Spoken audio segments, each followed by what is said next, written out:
So it took one last experience for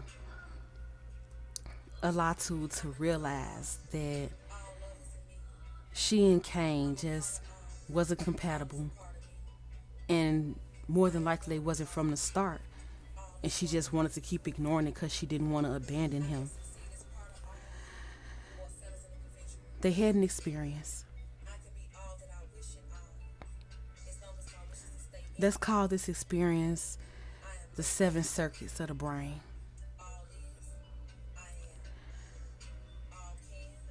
The goal was for Allatu to achieve 9 straight climaxes, and for Kane to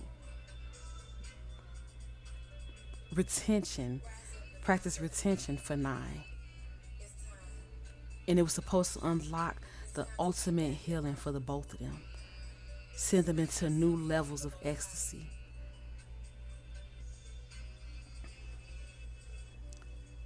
She experienced part of this, it just wasn't with the right person. And when I say it was an experience that was, it really was otherworldly. And she never had another experience like it since. Again, that's one of those things that I would have to put on Patreon because YouTube be tripping. But yeah, it was very, very enlightening for her, exciting, erotic, enchanting. But on his end, he was confused. As I said in the last part, right before it ended, he told her that he just want to make love the regular way. See, because when he practiced retention and he did what she said to do, it went back up. But it felt like he climaxed and he didn't understand what had happened. And with her, it was sensational. Again, I can't go too much in depth about what she experienced here. But if you're interested, drop a comment, and if I reach a certain amount of comments, I would definitely put the video on Patreon. And I'm not gonna lie, I will probably do some free.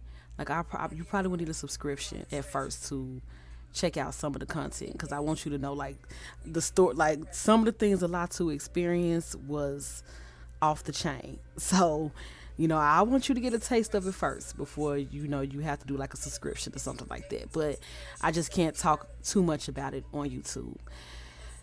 But carrying on with the story, she ended up manifesting who we're gonna call Ninsiku.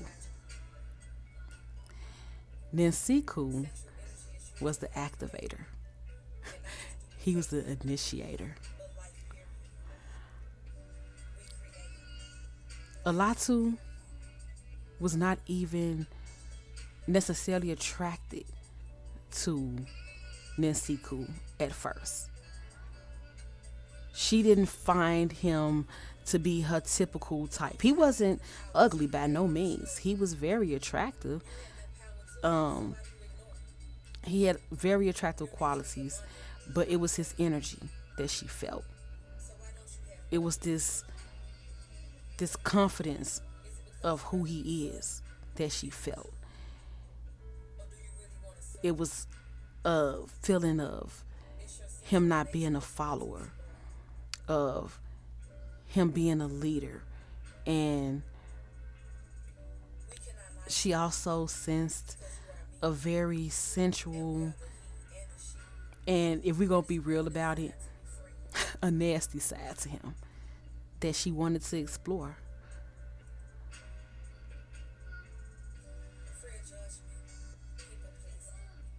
In the beginning, Ninsiku told her everything she wanted to hear. They got along great. They was on the same spiritual path. She just knew that she manifested him because of the circumstances of even how they met, which was on Facebook. They met on Facebook, and throughout the the duration of their time spent together, or somewhat spent together, they never physically met. Um, Ninsiku was a player, but that's not what he came there for. He came to literally activate her. He came to open her mind up to who she really is. He came to make her not be afraid of who she is. She began to explore parts of herself that she thought she had only explored with Rashid. It went way beyond it, far beyond it. He allowed her to tap into parts of her mind that she suppressed for fear of judgment or abandonment or just downright rejection. He allowed her to go in every corner of her mind, in every shadow of her being. She was not afraid at all to open up. As a matter of fact, he encouraged her to open up to everything that she wanted to do, everything that her mind thought about doing.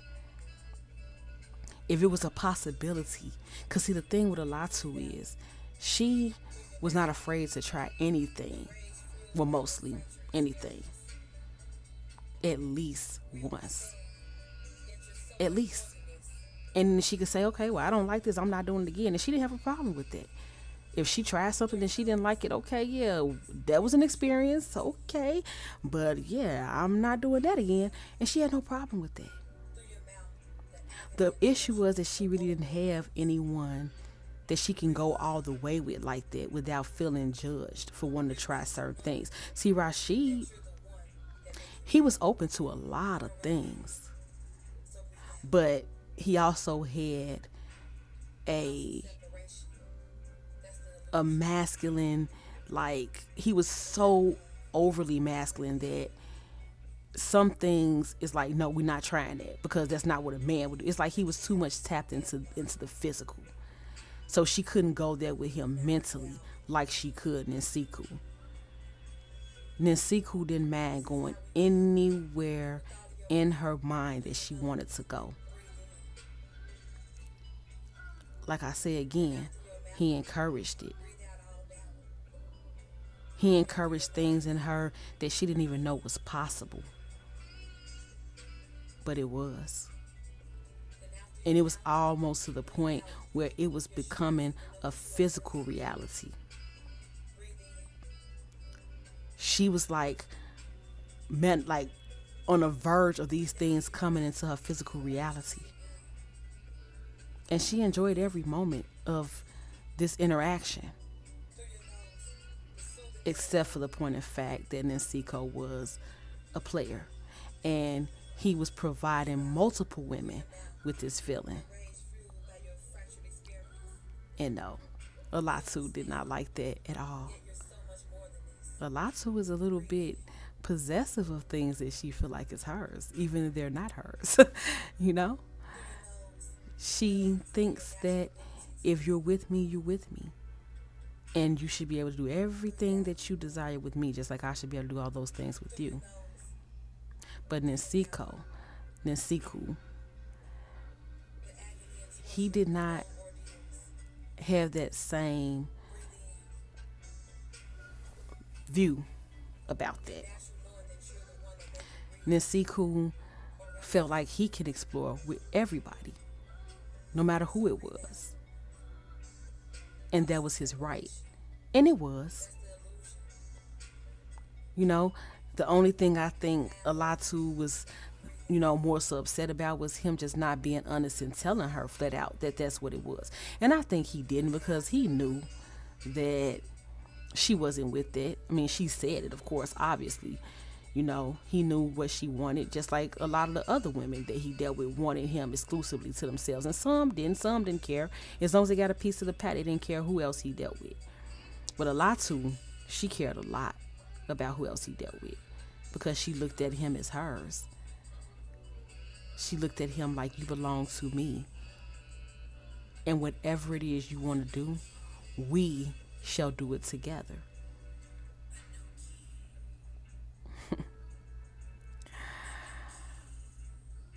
Nsiku was not with that at all. But she explored parts of herself with him that was a catalyst for her to explore even deeper later on. So she is forever, forever grateful to Nsiku because of that. Because he was the first one to really allow her to fully be her with no judgment. And if he did judge her, he didn't do it to her face. If he was talking shit about her behind her back to his homeboys or whatever, she'd never do. So she okay with that because it still allowed her to open up. And Allatu feels that that was the purpose of their connection. That was the reason that he came into her life. To allow her to open up completely and tune into herself, tune into who she is. Don't fight it. Don't reject it. Be it. Be all of who you are. Accept all of who you are. Allatu, she likes some interesting things as far as in a realm of making love. And a lot of men would not be okay with some of the things that she may want to try or do.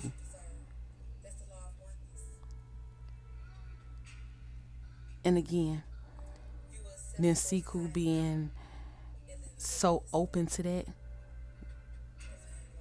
it made her love him even more.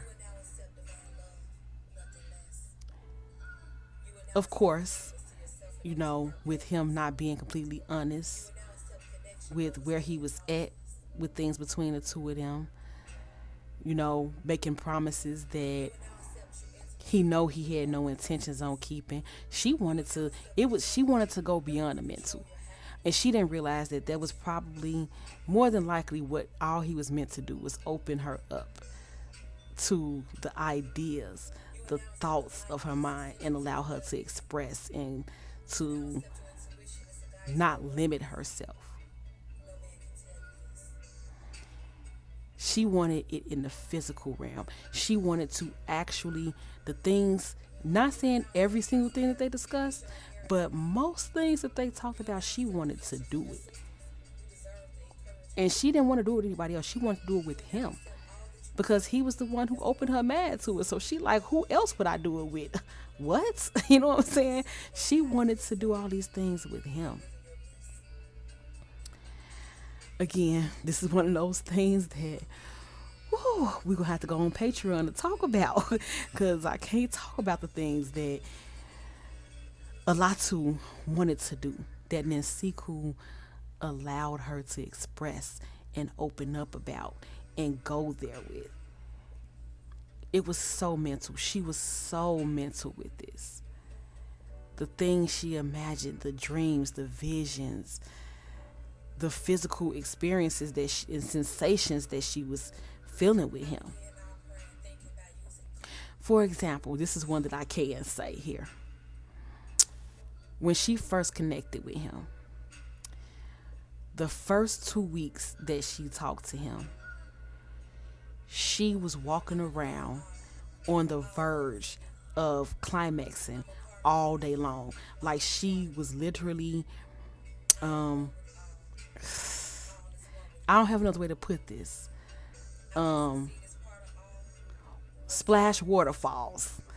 She would splash waterfalls all day long. Like it was really bad. It was to a point where it was uncomfortable even for her. She was uncomfortable. Like, and this didn't happen. Let me back up too. Let me back up. Let me rephrase this. It didn't happen immediately, like soon as she connected with him. She did a meditation ritual doing some type of it was like a full moon, and she did some type of meditation. And following that full moon, this is when this experience happened. And when I say it was to a point where it was uncomfortable because it literally felt like she was like at like any like she was on the verge of climax all day long, every day for like 2 weeks. It was just like, oh my god, oh my god, oh my god. You know what I'm saying? It may sound pleasurable, but it really wasn't. She did not. At first, it was kind of like, oh my gosh, I never experienced this before. But then after a while, it kind of got like, okay, like no, this needs to stop. It's enough now, you know. But that's just one of the experiences. Like I said, I could go into so many other things about Allatu experience with Ninsiku, but again, a lot of these things are too vulgar for YouTube, so I'm gonna have to like cut a lot of that out. But in the process of like Ninsiku and Allatu like going backward and forth and like, you know, being upset, well, mostly Allatu being upset with Ninsiku. um During this process she ended up connecting with Belle. Now Belle is another powerful figure, and when Allatu first connected with Belle, one of the first things he did, and not like as soon as they connected, but you know, shortly after, like it was like within the first month or so after them talking, he sent her a picture of himself. And he was very well endowed. Okay, he was very well endowed, and you know they had conversations about it because he was an open polygamist, which Allatu did not have issue with. She does not have an issue with polygamy at all. Her only thing with polygamy is she would rather for people to do it the right way with the right intentions, not just make it about, you know, making love, because that's very low vibrational and it doesn't serve anything but your lower senses. So if you're going to do it the right way, and it's with care and love and, you know, support of each other, trust and respect, communication, like if it's done the right way, she is all for polygamy, right?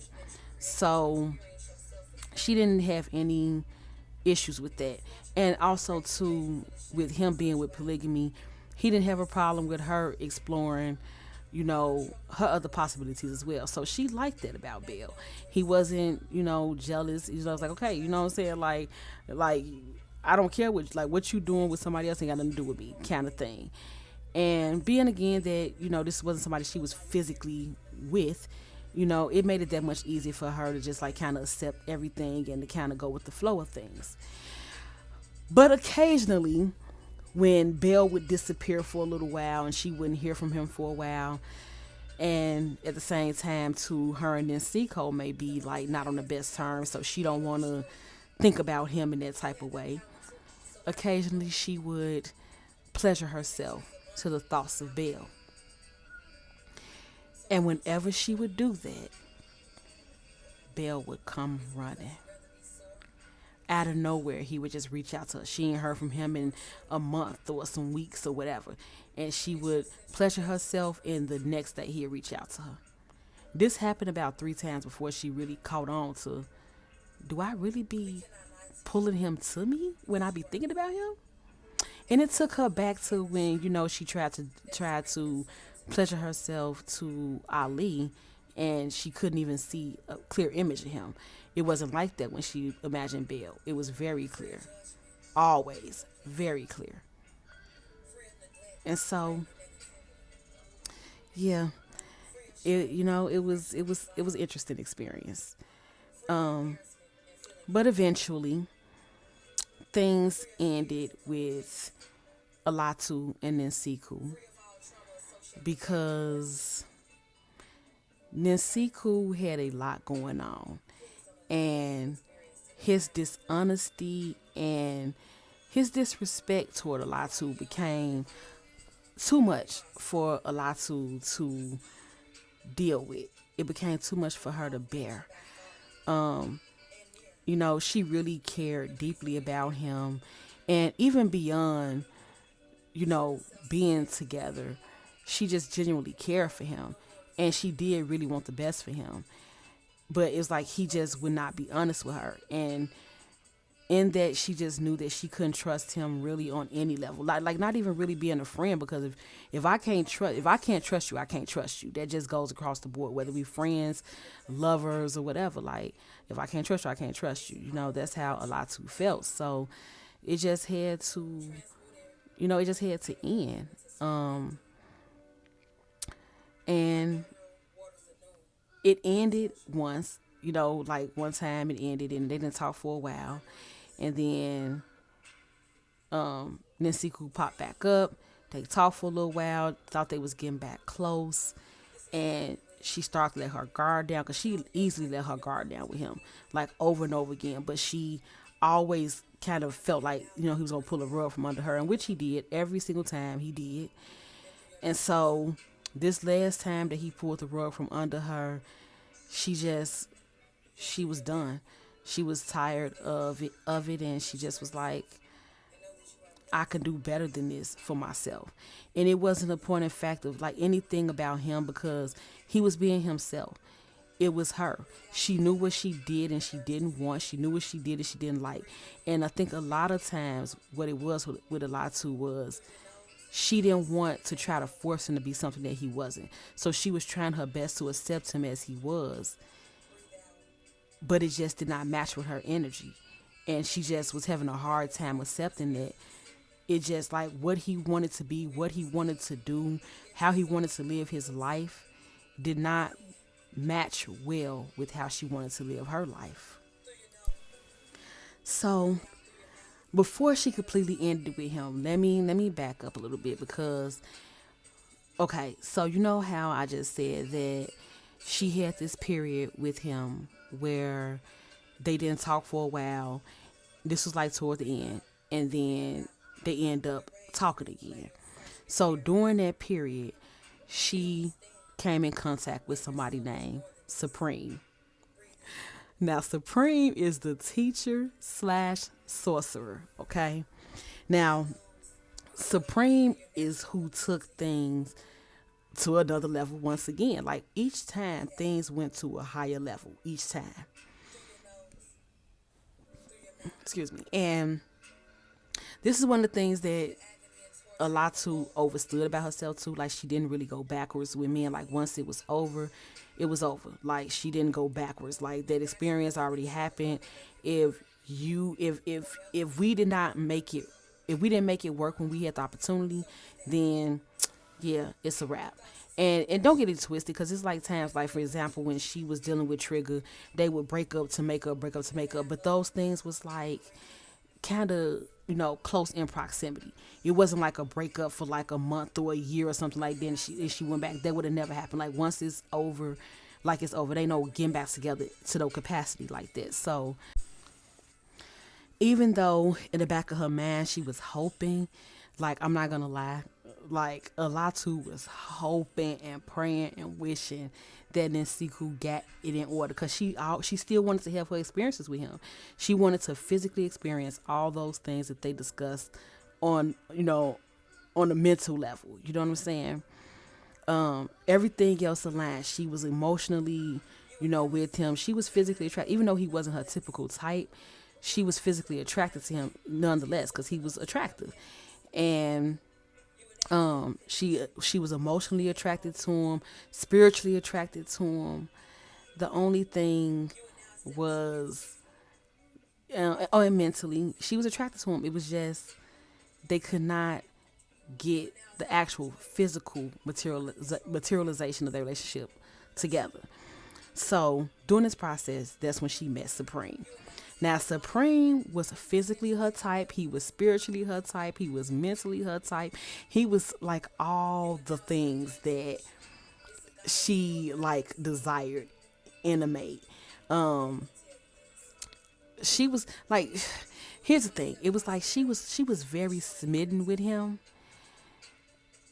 but she still had Nensiko on reserve. Like her heart was still kind of there. Like she hadn't really got over him yet. So I mean, I guess you could say like Allatu really should have took the time to heal instead of just moving on to somebody else, and she didn't. She just basically moved on with Supreme, and Supreme didn't really care about that. He was a sorcerer. He like I'm not concerned about that. My ass is on the prize. Those are his literal words. Like I'm not concerned about no other person. You know what I'm saying? But you. That's what my eyes on. But that's my focus. You know what I'm saying?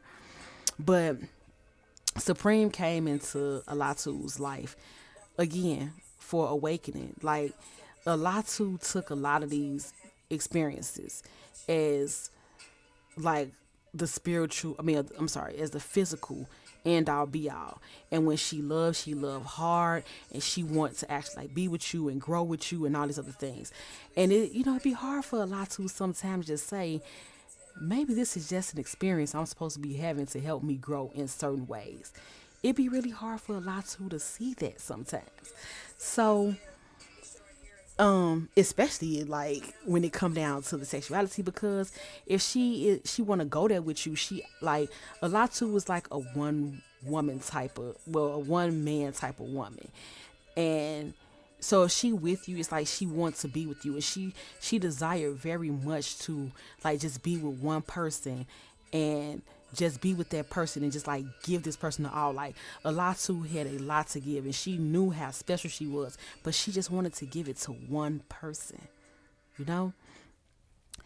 So Supreme come into the picture, and they like chopping it up. They getting along great until they wasn't, but at first they was getting along great. And Supreme was a sorcerer as well, so this is where he came in to teach her about her magic, about how to utilize the forces. The exchange was even. He was basically teaching her something, and she was offering him companionship in a time when he needed companionship. It wasn't no using going on here. It was straight up an exchange of energy, and they both benefited from that exchange. He desired intimacy and companionship. She wasn't hard pressed for that, especially during this time. She was not hard pressed for intimacy and companionship, but what she did want was someone that she could open up to on higher levels of sensuality.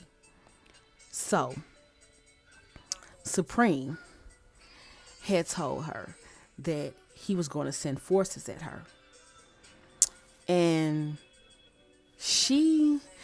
I'm going to try to tell a story here. I'm going to try to tell a story here as best as I can. He said he's going to send forces at her.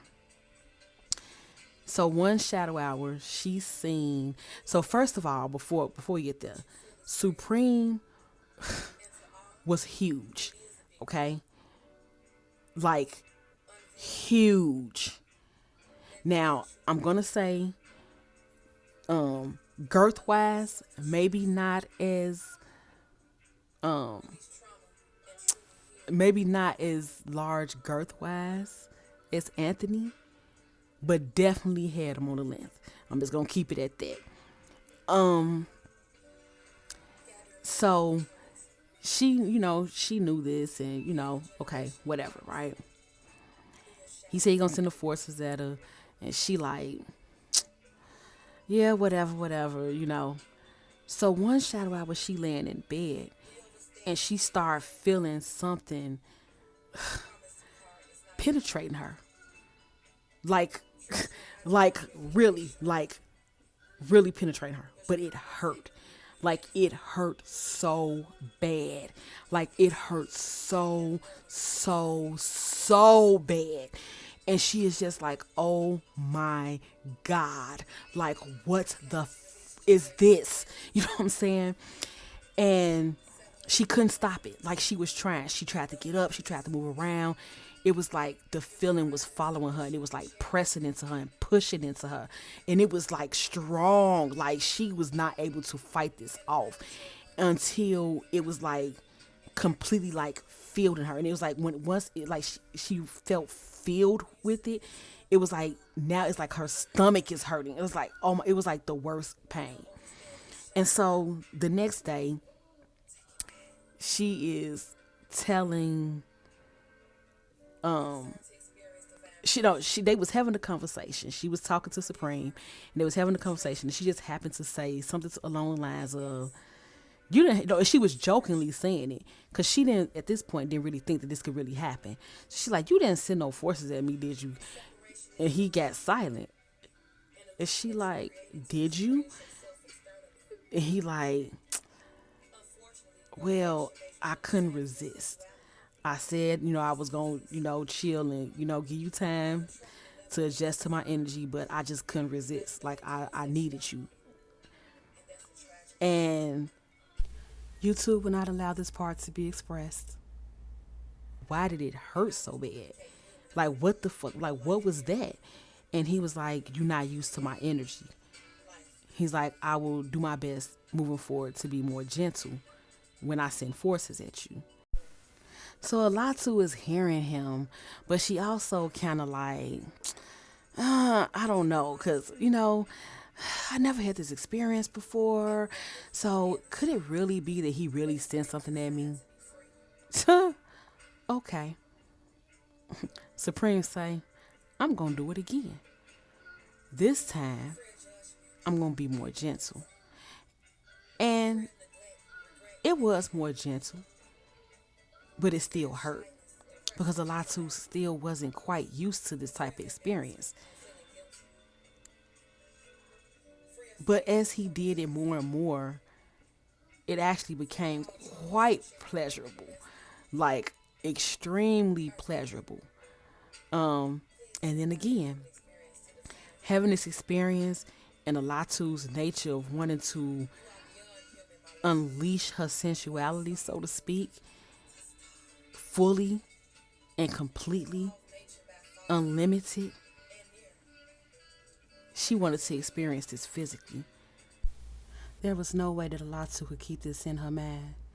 Allatu wanted to experience this physically, all the way and completely, with no limits. Before she could experience it all the way, he too got caught up in lies. And so Allatu had to let it go. Now, I could go into more things about that. Again, it's one of those things like I had to really clean up how I just expressed that. But I'm gonna have to like stop it there as far as the experience go. And like I said again, I can elaborate more on these things on Patreon, but I cannot go too much into it here because it's a lot and it's very graphic, seriously. So after that experience, this is when Ninsiku came back around. They had their little, experience, and then he basically was lying and playing games again, and so she ended all that. So again, she went on this little healing thing. Now keep in mind, during this whole time that she was having these experiences, she's not physically involved with anybody. All of these experiences are mental and spiritual. None of these experiences are physical, okay? So she meets someone else, and this person, I'll go into this person a whole nother time, but we're gonna call this person Africa, okay? Africa helped Allatu a lot with healing, and he even declared that a couple of times that he was sent to help her heal. And I feel like that was a setup. Like looking back at this, I feel like that was a setup for Allatu to connect with the next being who was meant to be the finalizer, so to speak. And this was Shirapu. Now, Shirapu was a lot more gentle. They too had some hiccups in the beginning.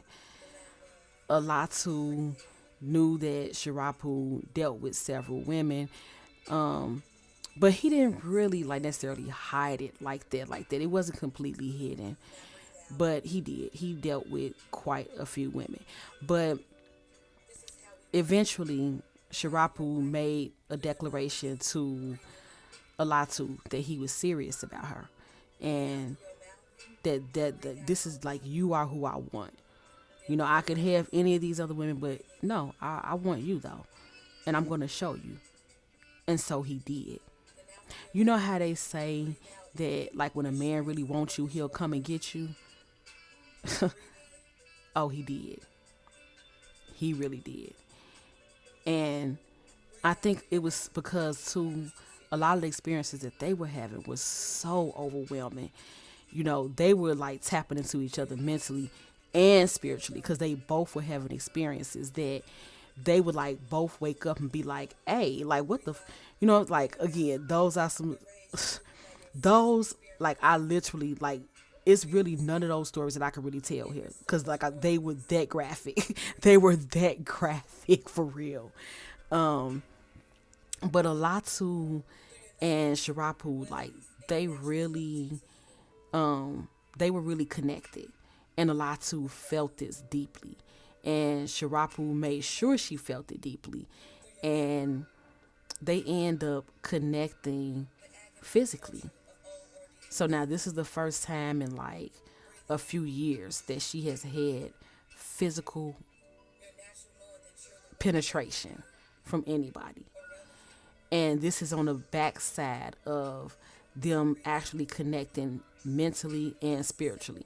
Like they on different planes of dimensions connecting and they both remember it. So it's not like she thinking of something like and she like, hey, this happened and he like, oh, I don't remember that. Like no, they're both remembering like you know like it was really like okay, no, this is my person, you know. And I think you know from just from what I was saying, like they both understood this. And so when she connected with him, she discovered that you know he had some issues surrounding intimacy, and she had the cure.